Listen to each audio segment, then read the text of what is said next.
Hi guys, welcome to Antique Sprinklers. Today we're talking about a Buckner number 512 rocker jet. I got this, and it's on a Buckner wheelbase. And I got this from a guy in the Midwest. It looked to me to be in pretty good shape. It was just very, very dirty from years of use.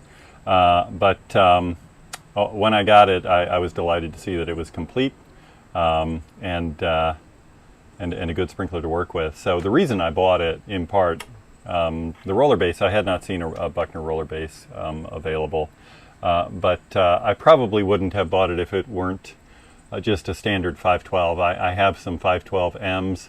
Until recently I watered my yard with them, and this is the only just straight 512 I have, and you can tell that it's a 512 and not a 512M by the fact that it doesn't have that sort of... Hey guys, it's Bill from the future. I am inserting myself into this video because while I was sitting at work today, it occurred to me that I didn't do one very obvious thing when I was filming the introduction to the sprinkler operating. And that is to show a 512M next to the 512 and just highlight the differences. So we'll get back to the younger version of me in a minute here, but why don't we just take just a couple of secs and show what's primarily difference between the 512 and the 512M. They're both part circle adjustable rocker jets, 3/4 inch inlet. The first difference you'll notice is this two-piece nozzle that does not have the sort of the thing that looks like a bat to me sticking out as backsplash protection on the 512M.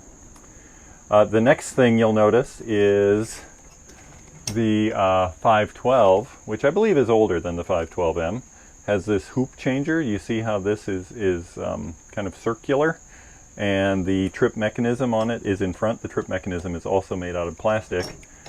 And then on the 512M, the trip mechanism is in back.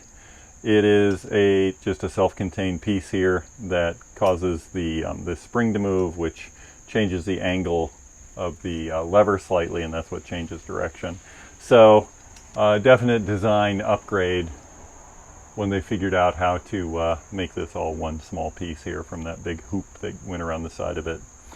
They both have the same arc stops for that sort of like positive set, and in both cases, well actually I'm sorry, in the case of the 512 itself, not the 512M, you can actually pull the trip mechanism up out of the way so it can go into full circle operation. The 512M can't do that.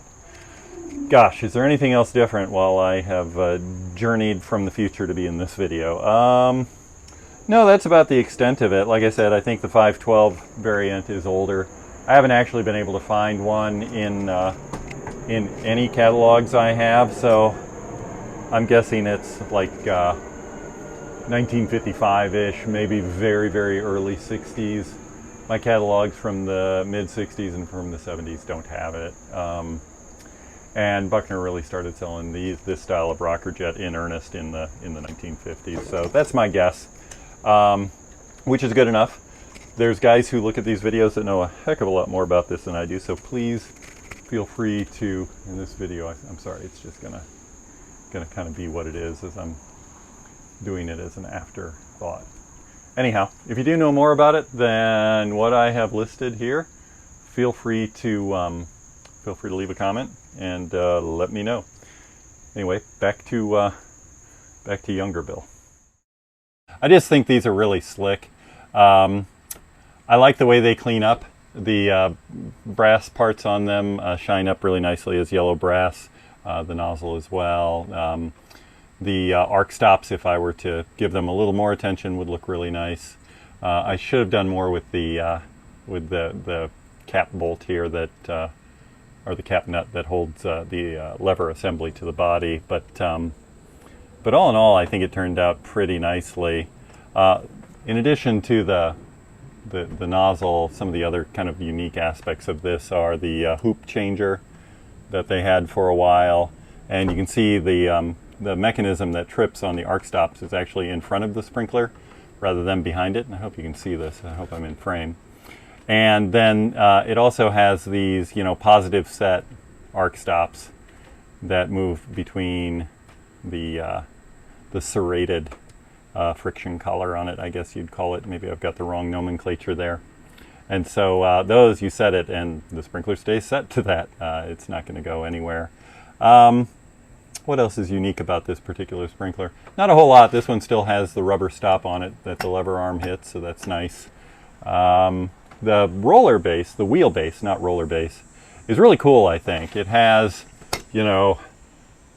Buckner Manufacturing Company, Inc., Fresno, California, embossed on the inner part of the tire. The nuts and bolts that go through it are all yellow brass, and they shined up really nicely. The steel superstructure for it, I was able to put some metal polish on it and clean off all the rust and everything. And then this brass fitting, bronze fitting, we'll wait for the plane. This bronze fitting always looks nice, I think. If I have a disappointment, it's just that I can't see any kind of evidence that the Buckner logo was ever stenciled into the hose adapter here. A lot of times you'll see it's that nice B with the raindrop behind it and then the words Buckner. But this one doesn't have it. It does have a really nice kind of grippy diamond plate sort of end on it that makes it easy to attach to the hose.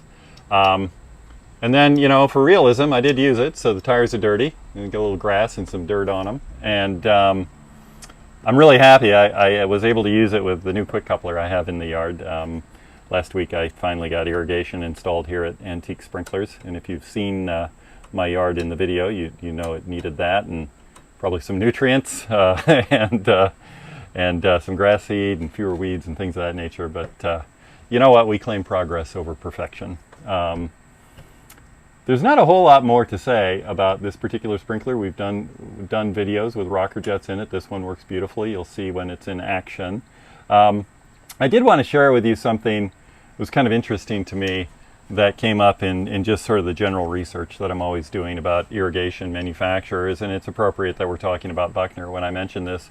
But just yesterday, I was looking at some golf course management magazines from during World War II, and Buckner actually had an ad in it that had the 6A, and we did a video with the 6A. In fact, here's a 6A behind me right here.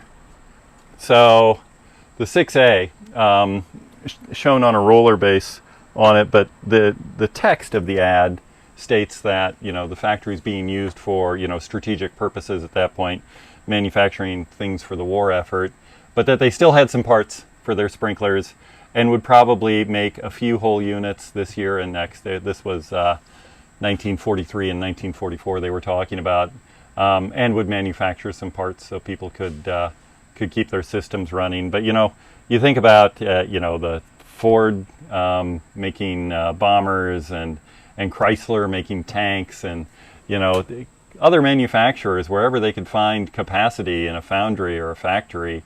The U.S. government used it during World War II to defeat the Axis powers, and it's just great, that Buckner was involved in that as well. And I was tickled by the ad. I really liked it. I'll try to find it for this video to put it in there. So those are the kinds of things I like learning about irrigation companies. Some of the just lesser known facts about what they were up to at different points in time, the different global circumstances that were creating reactions in these companies and the decisions they made and things like that. And then the people involved in it, I think, is just endlessly fascinating. By now I might be talking to myself, but I do find it really interesting.